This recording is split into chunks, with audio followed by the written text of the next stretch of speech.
Yo guys, this is Girmay. Now we're gonna see phrasal verbs.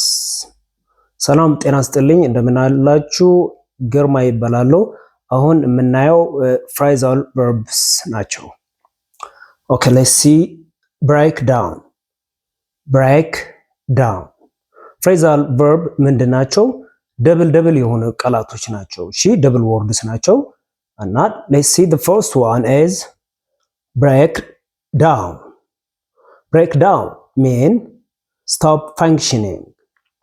break down ምንድነው? ስራ አቋረጠ ማለት ነው። break down እንላለን። ኦኬ or ተሰበረ ለማለትም እንጠቀማለን። stop functioning ተሰብሯል፣ ስራ ላይ አይደለም ለማለት እንጠቀምበታለን ማለት ነው። break down man. just the desk is broken down. the mirror is broken down ማለትም እንችላለን። ወንበሩ ተሰብሯል፣ መስተዋቱ ተሰብሯል ማለትም እንችላለን። ኦኬ another is let's see call off. call off. call off mean cancel. cancel. call off ማለት ምንድነው? cancel ማለት ነው። ተሰረዘ ለማለት ነው። An example is the meeting is called off. The meeting is called off because of the heavy rainfall ማለት ምን እንችላለን? ስብሰባው በኃይለኛ ዝናብ ምክንያት ተቋረጠ ማለት ምን እንችላለን ማለት ነው።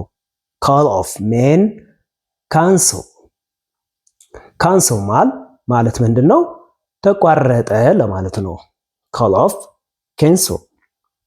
Let's see carry on. carry on mean continue, keep on. okay go ahead ማለት ነው። carry on ምንድነው? ቀጥል ማለት ነው። continue. keep on እንዳታቋርጥ ማለት ነው። keep on.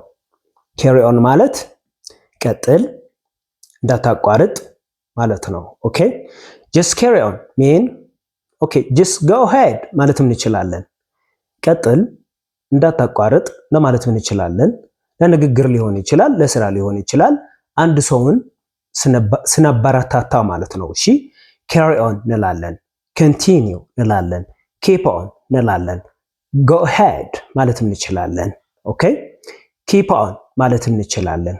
ኦኬ carry on ማለት ቀጥል ማለት ነው። eat out. eat out ማለት eat in a restaurant ማለት ነው። eat out ማለት ምግብ ከቤት ውጪ መብላት ወይም ውጪ ሄደ ምግብ መብላት ከቤት ውጪ ማለት ነው።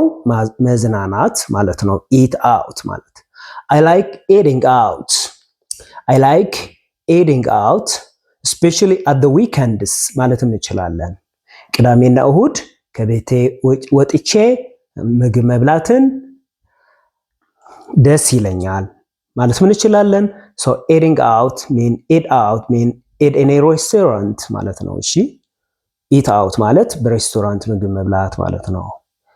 close down mean close permanently. close down mean close permanently ምንድነው? ተዘጋ ማለት ነው። ዝግ ነው፣ ለሁሉ ጊዜ የተዘጋ ነገር ምን እንላለን? close down እንላለን። ኦኬ for example the shop is closed down ማለት ምን እንችላለን? ሱቁ ተዘግቷል፣ አይከፈትም ለማለት ነው። ኦኬ the shop is closed down or the club is closed down. okay closed down mean shut down. close permanently ተዘግተዋል ለማለት እንጠቀምበታለን። let's see another is get off mean leave the bus. get off mean leave the bus. get off ማለት ምንድነው? ከባስ መውረድ ማለት ነው። እሺ ከባስ መውረድ ወይም ከታክሲ መውረድ ማለት ነው። get off ማለት hey guys let's get off here ማለት guys እዚህ እንውረድ ማለት ነው። ኦኬ ማለት እንችላለን ማለት ነው። get up ማለት rise from bed get up rise from bed get up ምንድነው? ከእንቅልፍ መነሳት ነው።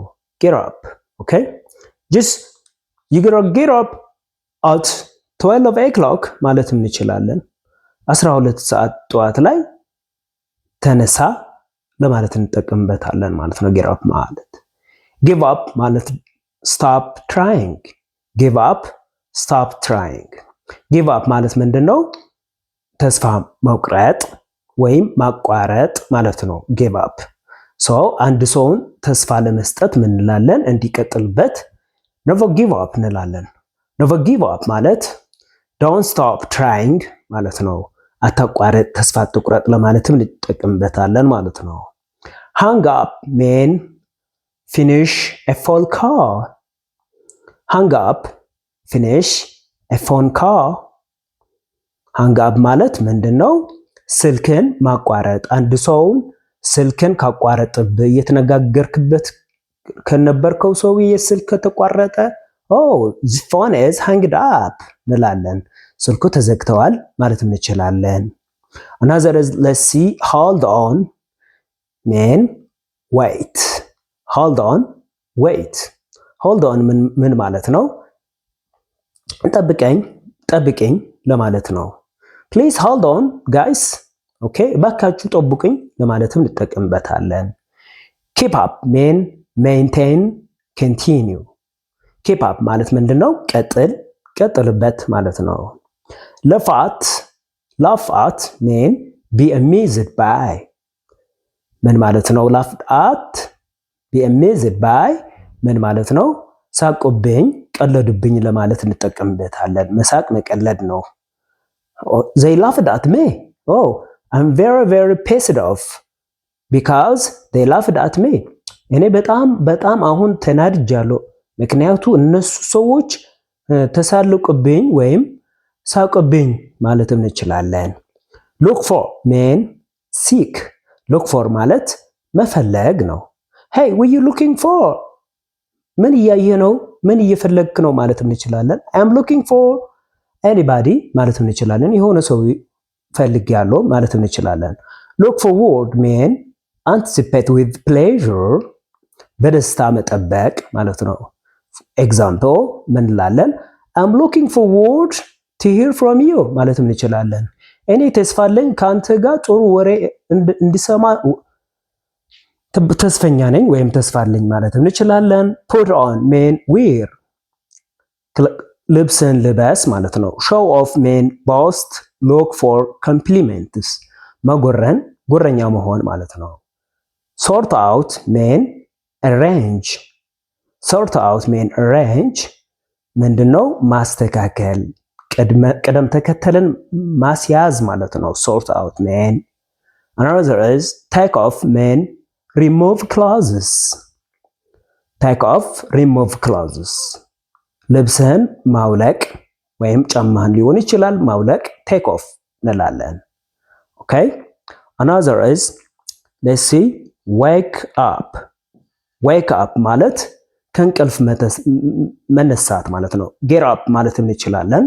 wake from sleep okay you gotta get up at 11 o'clock ማለት እንችላለን። at 5 o'clock ማለት እንችላለን። 5 o'clock በፈረንጆች በእኛ 11 ሰዓት ላይ መነሳት አለብህ ማለት እንችላለን ማለት ነው። guys just hope you enjoy by this lesson guys. See ya in other lessons. Bye bye.